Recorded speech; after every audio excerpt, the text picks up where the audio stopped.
Olá, eu sou a professora Fernanda Pereira. Eu queria dar boas-vindas aos alunos do curso de Multimeios Didáticos. Nós vamos ministrar a disciplina de Promoção da Saúde e Qualidade de Vida. Essa disciplina ela tem como ementa Educação em Saúde, as políticas públicas de promoção de saúde, educação inclusiva, violência contra crianças e adolescentes, doenças sexualmente transmissíveis, planejamento familiar, meio ambiente e saúde, saúde bucal, saúde ocular, atividade física e saúde, prevenção do uso de drogas, imunização e vacinação e alimentação saudável. No término da disciplina, o aluno deverá conhecer as políticas públicas de promoção de saúde e entender os meios para desenvolvê-las nas comunidades a fim de diminuir a vulnerabilidade e riscos de saúde da população na busca de uma qualidade de vida melhor. Então, iremos iniciar a nossa disciplina. Para que a gente entenda sobre promoção de saúde e qualidade de vida, primeiro nós precisamos entender sobre as políticas públicas de promoção da saúde. E para entrarmos nas políticas públicas, é preciso que todos saibam que a saúde é um direito de todos que é assegurado pela Constituição Federal de 1988. Para que esse direito fosse assegurado, o Estado resolveu criar uma lei, que é a Lei 8.080/90. Essa lei ela é uma base legal de implementação do Sistema Único de Saúde, que é o SUS, que é o sistema de saúde que foi implantado no Brasil exatamente para ajudar na garantia deste direito à saúde. O SUS é um sistema de saúde igualitário e universal a todas as raças, classes sociais e cultura do país. O que é que ele quer dizer com isso? Ele quer dizer que, independente da raça que a pessoa tem, da classe social em que ela se encontra e da cultura em que ele está inserido, ele tem direito aos serviços que são disponibilizados pelo Sistema Único de Saúde. O SUS vem atuando no âmbito da promoção, prevenção e recuperação da saúde, porque, como a gente já disse, ele é um sistema de saúde igualitário e universal. Vamos falar um pouco mais sobre a atuação do SUS. Ele atua de forma integral, não esqueçam disso, proporciona uma prevenção primária. O que é a prevenção primária? É uma prevenção que tem que ser desenvolvida antes do adoecimento do cidadão. Por que eles tentam fazer essa prevenção? Porque quanto mais pessoas doentes, maior é o custo para o Estado e maior a possibilidade também de epidemias no nosso país. Então, ele atua nesse sentido de uma prevenção primária, de prevenir as doenças para que as pessoas não cheguem nem a adoecer. E nunca esquecer também que o SUS atua no âmbito da promoção, prevenção e recuperação da saúde. Ele tanto promove a saúde, como ele previne, como ele também recupera as pessoas que estão doentes. Não esqueçam também que ele é um sistema de saúde igualitário e universal. Todas as pessoas, todos os brasileiros têm direito, da mesma maneira, por igual aos serviços prestados pelo SUS. O que busca a promoção da saúde? Já que nós falamos tanto nela. Ela busca condições de vida decentes, boas condições de trabalho, educação, cultura física e formas de lazer e descanso. Então, para que haja a promoção de saúde, nós precisamos que todos esses aspectos estejam bem trabalhados. Como é que a gente chega a desenvolver esses aspectos? Quais são os procedimentos para que isso aconteça? Um bom padrão de nutrição, porque é claro que todo cidadão tem direito a uma alimentação saudável, assim como ele tem direito à saúde. O desenvolvimento ótimo da personalidade, isso pode acontecer através de orientações às pessoas que necessitam dessas orientações para desenvolver a sua personalidade. Educação sexual, para evitar as doenças sexualmente transmissíveis, a gravidez indesejada, aconselhamento pré-nupcial, que nós vamos ver mais na frente que isso ajuda tanto no planejamento familiar, como também ajuda na diminuição das deficiências. Uma moradia adequada, porque as pessoas que moram em ambientes insalubres, essas pessoas têm uma tendência maior de adquirir doenças. recreação e condições agradáveis no lazer e no trabalho. Então, também, isso tem que ser bem trabalhado. As políticas públicas também precisam trabalhar no âmbito do lazer e do trabalho. Todos esses aspectos precisam ser desenvolvidos, mas por que eles precisam ser desenvolvidos? Qual é o objetivo? O objetivo é a qualidade de vida do cidadão, mas para que haja uma qualidade de vida, tem que haver também um equilíbrio entre tudo aquilo que permeia essa qualidade de vida. E o equilíbrio tem que estar onde? Entre o lazer, a família, os amigos, o ambiente, a saúde, o trabalho e a educação e também a espiritualidade. Não esqueçam disso. Como é que a gente faz para que isso aconteça? Temos que cuidar dos vilões. Quais são os piores vilões que nós temos na nossa sociedade que ajudam no desenvolvimento de várias doenças? O tabaco e o álcool. Então, promover o controle do tabaco, controle abusivo de bebidas alcoólicas e cuidados especiais também voltados ao processo de envelhecimento. Porque quanto mais as pessoas envelhecem com saúde, menor é o gasto em saúde. Então, nós devemos cuidar dos vilões. Por quê? Porque na nossa sociedade nós temos alguns vilões que vão prejudicar a saúde das pessoas. Quais são esses vilões? O tabaco e o álcool. Então, o que é que tem que ser feito? Promover o controle do tabaco, controle do uso abusivo de bebida alcoólica e cuidados especiais voltados ao processo de envelhecimento. Porque quanto mais as pessoas envelhecem com saúde, menor é o gasto com essas pessoas. Devemos também enfocar os aspectos que determinam o processo de saúde e adoecimento em nosso país, como, por exemplo, a violência, o desemprego, o subemprego, a falta de saneamento básico, habitação inadequada ou ausência, dificuldade de acesso à educação, fome, urbanização desordenada, qualidade do ar, da água ameaçada e deteriorada. Todos esses aspectos precisam também ser trabalhados para que o processo de saúde e adoecimento aconteça de uma forma correta.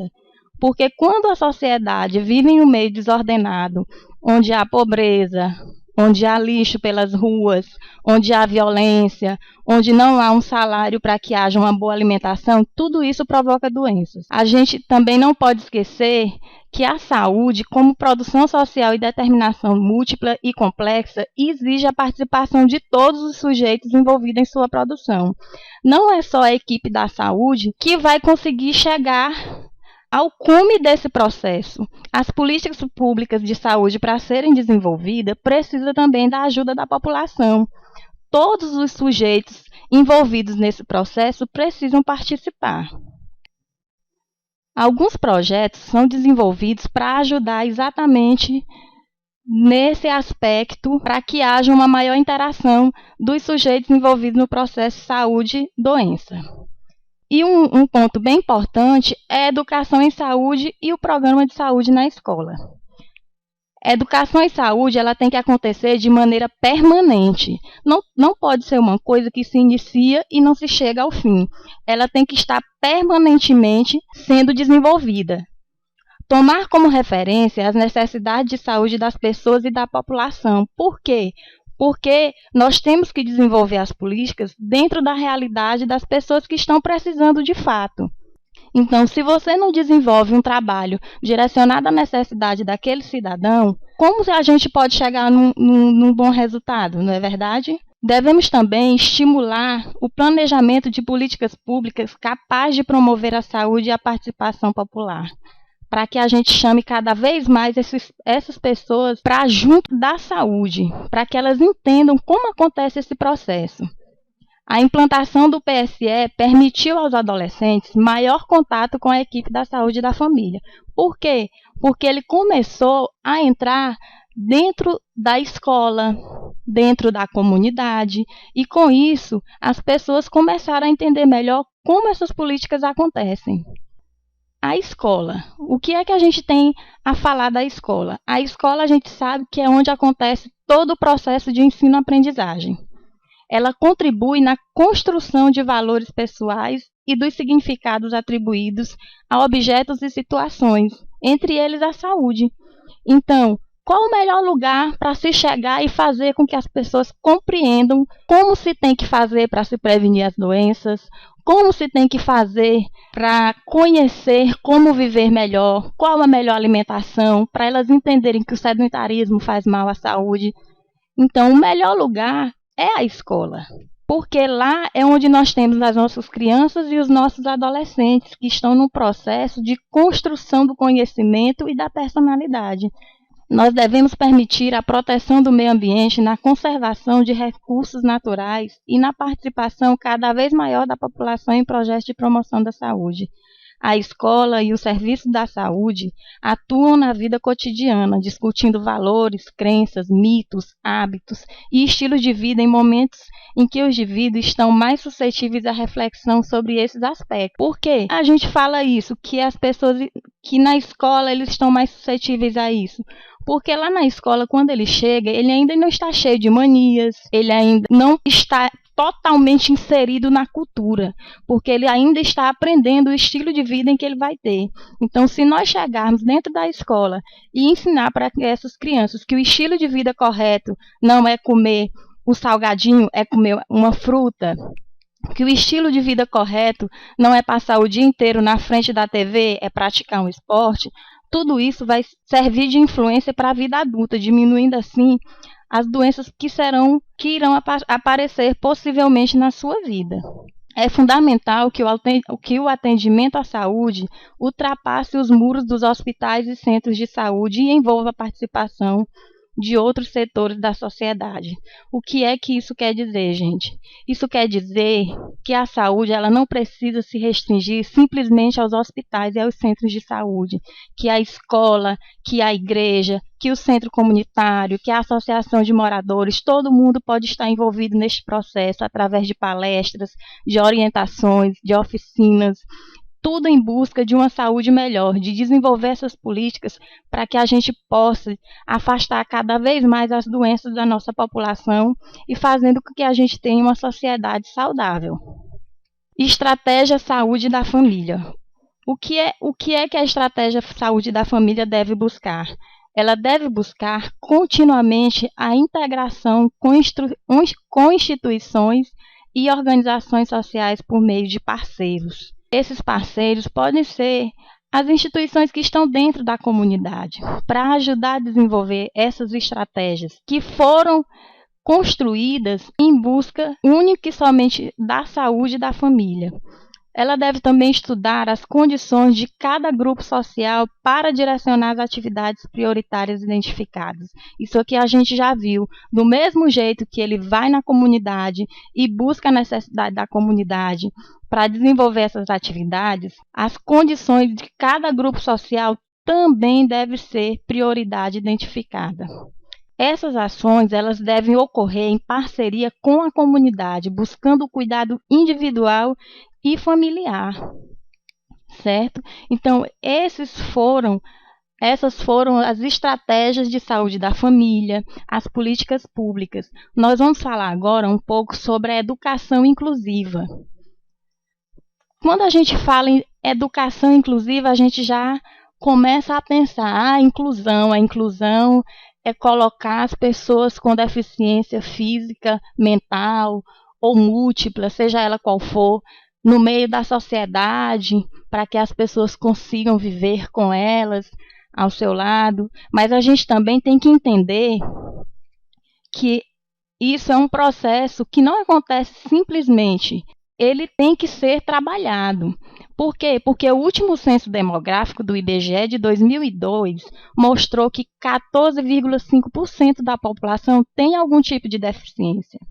As deficiências, elas podem ser físicas, mentais, sensoriais, auditivas ou visuais, na verdade, ou podem ser também múltiplas. Muitas são as causas da deficiência, só que a gente sabe que algumas dessas deficiências, elas podem ser evitáveis. Como é que isso pode acontecer? Como é que a gente pode fazer para evitar essas deficiências? Algumas orientações eu coloquei aqui para vocês. Uma coisa que pode ser feita são as campanhas de conscientização para prevenir os acidentes, tanto os acidentes de automóvel, as quedas de criança, os afogamentos, porque todos esses acidentes eles podem provocar algum tipo de deficiência nas pessoas. Outra coisa que pode ser feita também é a orientação às famílias que tiveram casos de deficiência causadas por doenças genéticas, porque quando você orienta uma família dessa, ela já está sabendo que isso pode trazer um problema para a sua família.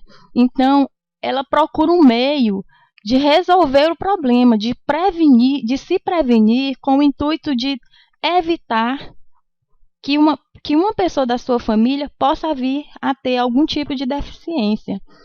Outra coisa que pode ser feita também são as orientações às mulheres em idade fértil. Por que que isso tem que ser feito?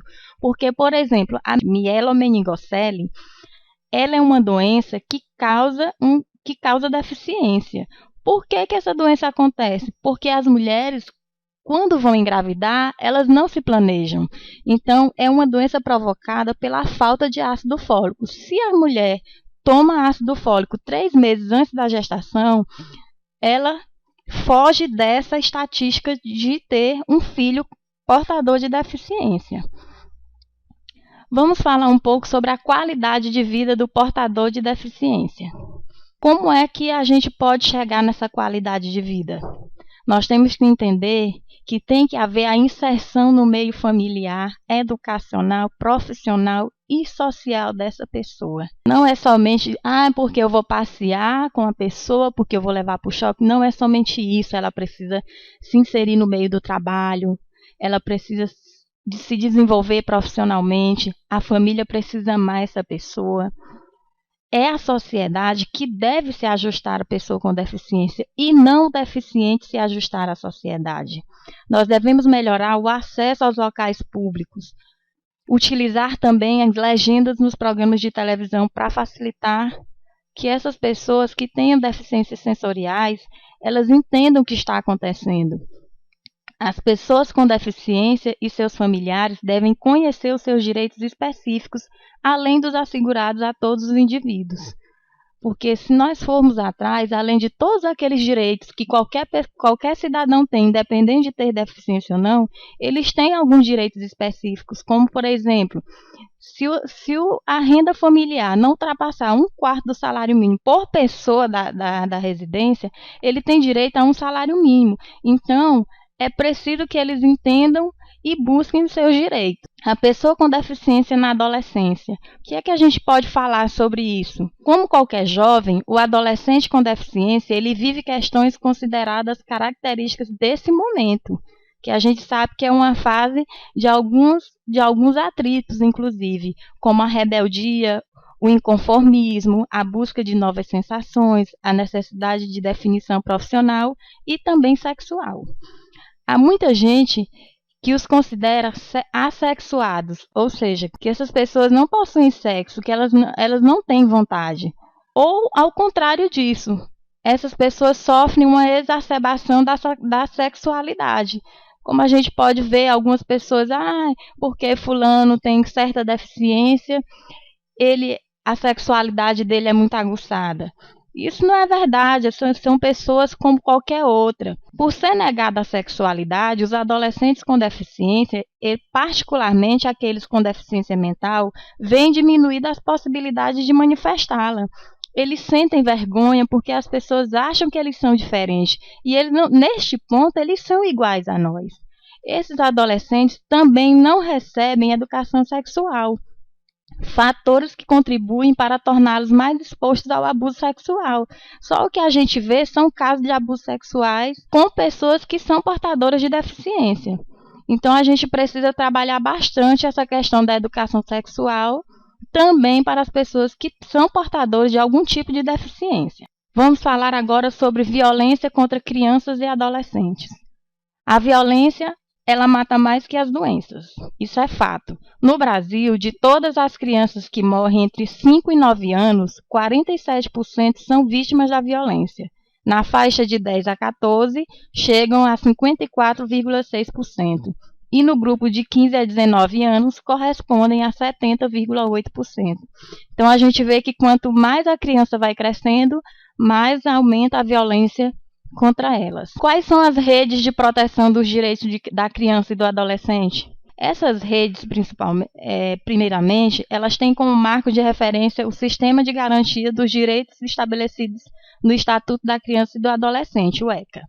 O artigo 227 da Constituição e o artigo 4º do ECA define que é dever da família, da comunidade, da sociedade em geral e do poder público assegurar com absoluta prioridade a efetivação dos direitos referentes à vida, à saúde, à alimentação, à educação, ao esporte, ao lazer, à profissionalização, à cultura, à dignidade, ao respeito, à liberdade, à convivência familiar e comunitária. A violação desses direitos constitui-se em violência delituosa, definida no Código Penal. Então, isso é direito da criança e do adolescente e ninguém tira. Se vocês quiserem, vocês podem dar uma olhadinha na apostila, que vai estar lá, e vocês podem também procurar o Estatuto da Criança e do Adolescente, que vai estar bem esclarecido. Então, esse direito, ele tem que ser assegurado. Segundo o ECA, em seu artigo 5º, todos esses direitos precisam ser assegurados. Vamos ver alguns projetos do governo federal para vencer a violência no infanto-juvenil. Quais são esses projetos que a gente tem mais perto da gente? A Escola que Protege, Sentinela, PET, Programa de Erradicação do Trabalho Infantil, e PAIR, Programa de Ações Integradas e Referenciais de Enfrentamento à Violência Sexual Infanto-Juvenil no território brasileiro. Como essas violências que acontecem a essas crianças podem ser classificadas? Elas podem ser de 3 tipos.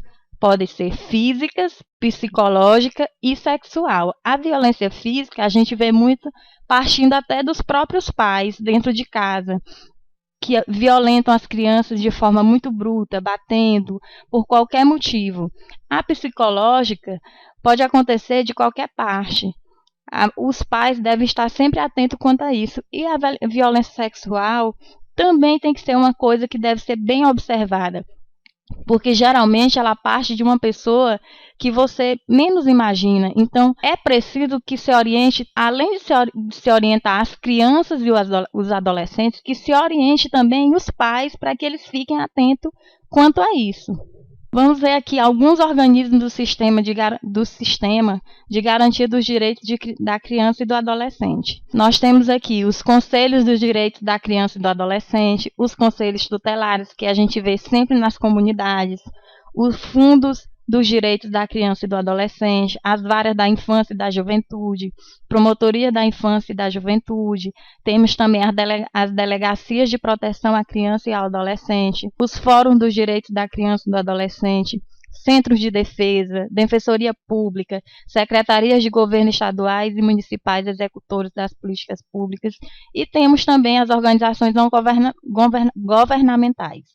Então, a quem procurar não falta, não é verdade? É bom que vocês deem uma olhadinha como cada um desses conselhos, desses fundos, dessas promotorias, esses fóruns, como cada um deles trabalha. Vocês podem pegar a apostila e dar uma olhadinha que vai estar bem explicado cada um deles. Todos esses organismos do governo que são direcionados ao atendimento da criança e do adolescente. Vamos falar agora das doenças sexualmente transmissíveis, mais conhecidas como DSTs. O que são essas doenças? São aquelas transmitidas de uma pessoa para outra através da relação sexual. Então, as doenças transmitidas de uma pessoa para outra através das relações sexuais são conhecidas como DSTs. A maioria são causadas por vírus, bactérias, fungos e outros micro-organismos que geralmente se alojam nos órgãos genitais. Nós temos aqui alguns exemplos, como a sífilis, a herpes e a gonorreia. Entre as DSTs, nós podemos encontrar a AIDS. Como é que a AIDS ela é uma doença que diminui a perda da capacidade de defesa do organismo contra infecções? Então, a pessoa, quando ela contrai o vírus da AIDS, ela tem uma facilidade maior de adoecer, porque o seu sistema imunológico fica afetado. Nós temos as doenças que provocam corrimento vaginal, como a tricomoníase vaginose, vaginose bacteriana e candidíase. Nós temos as que geram corrimentos uretais, que são os corrimentos que passam pela uretra, que é por onde passa o xixi, né, isso, que é a gonorreia e a clamídia, e as que dão origem a verrugas como condiloma acuminado, sífilis, cancro mole, herpes e linfogranuloma venéreo. Segundo Bezerra, devido à temática do sexo seguro ainda ser pouco utilizada no ciclo familiar, cabe ao profissional da saúde orientar pais e filhos a respeito deste assunto. Então, é dever do profissional da saúde orientar as famílias, os pais e os filhos quanto à temática do sexo seguro. As pessoas não precisam ter medo disso, é preciso ter medo de adoecer. Nós temos que estar sempre orientando para que essas famílias e esses jovens não adoeçam. Atualmente, conhece-se que toda pessoa sexualmente ativa tem possibilidade de adquirir uma DST. Certamente, se o número de parceiros aumentar, as chances de infecção também aumentam. Então, quando a pessoa é sexualmente ativa, ela tem uma possibilidade maior de adquirir uma doença dessa. Como é que ela pode evitar? Se protegendo através dos preservativos. E quanto maior a quantidade de parceiros que ela tem, também aumenta a possibilidade. Isso se o parceiro não se prevenir. Por intermédio da Coordenação Nacional de DSTs e AIDS, o Ministério da Saúde desenvolveu inúmeras campanhas de massa a fim de que a população adote comportamentos seguros e tenha acesso aos serviços de diagnóstico e a preservativos. O que é que isso quer dizer, gente? Isso quer dizer, mais uma vez, que estão aí as políticas públicas para orientar quanto às doenças sexualmente transmissíveis e que os centros de saúde estão disponibilizando os preservativos para que as pessoas se previnam e não adoeçam e não sejam contaminadas nem com a AIDS e nem com nenhuma dessas doenças que são sexualmente transmissíveis. A educação é um compromisso social, é um direito de todos os jovens. Vamos falar de planejamento familiar. O que é o planejamento familiar? É o conjunto de ações e atitudes que permitem às mulheres e aos homens escolher quando querem ter um filho, o número de filhos que querem ter e o intervalo entre gestações, o tipo de educação, conforto, qualidade de vida, condições sociais, culturais e seus níveis, conforme seus princípios e necessidades. Ou seja, cada cidadão tem o direito de resolver quando ele quer ter um filho, como é que ele vai fazer. Ele precisa se organizar, porque a gente sabe que quanto mais filhos na família, mais difícil fica. Se a família já é pobre, quanto mais pessoas dentro dessa família, maior vai ser a pobreza. E aí entram todos aqueles aspectos quanto à questão da nutrição, da educação, e tudo isso a gente sabe que vai gerar problemas e doenças para essas pessoas. Qual é o objetivo do planejamento familiar? O bem-estar da criança e do casal, prever as futuras despesas que terão com os filhos. A falta de planejamento familiar pode provocar problemas sociais, como eu já disse. Algumas famílias não têm condição de ter muitos filhos, e o que a gente vê é que quanto mais pobre a família, maior a quantidade de filhos. E aí, pior a situação, porque vivem em ambientes com falta de saneamento básico, vivem em meios violentos, e tudo isso gera problemas para a sociedade e principalmente os problemas de saúde. Quais são os métodos utilizados na prevenção de doenças de gravidez para que haja de fato um planejamento familiar? Nós temos a camisinha, que são os preservativos tanto masculino quanto feminino, método da tabelinha, que é quando a mulher não pode ter relações no período fértil, o diafragma, o DIU, que é o dispositivo intrauterino, vasectomia, que é um procedimento cirúrgico que interrompe a circulação dos espermatozoides, e a laqueadura tubária, que é a ligadura das trompas. Então, vamos falar também sobre o meio ambiente e saúde.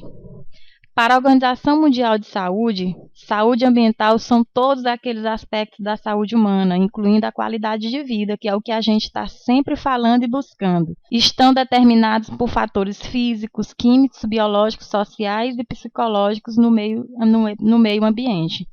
Também se refere à teoria e prática de valorar, corrigir, controlar e também evitar aqueles fatores no meio ambiente que potencialmente possam prejudicar a saúde de gerações atuais e futuras.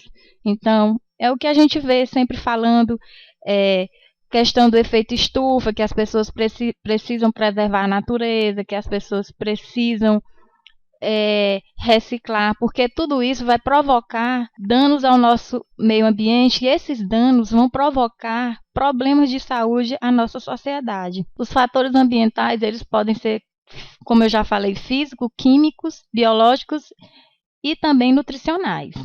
Eles estão relacionados às características geográficas de uma região, à cultura dos grupos, aos status socioeconômicos e a fatores ocupacionais. Então, dependendo do grupo em que a pessoa se encontra, esses fatores vão ser mais predominantes ou não.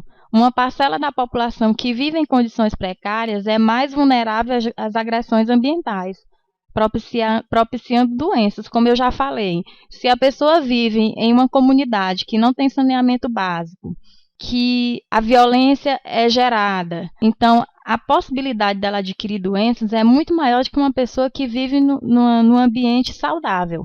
Quais são os grupos e projetos que ajudam nas políticas de saúde ambiental?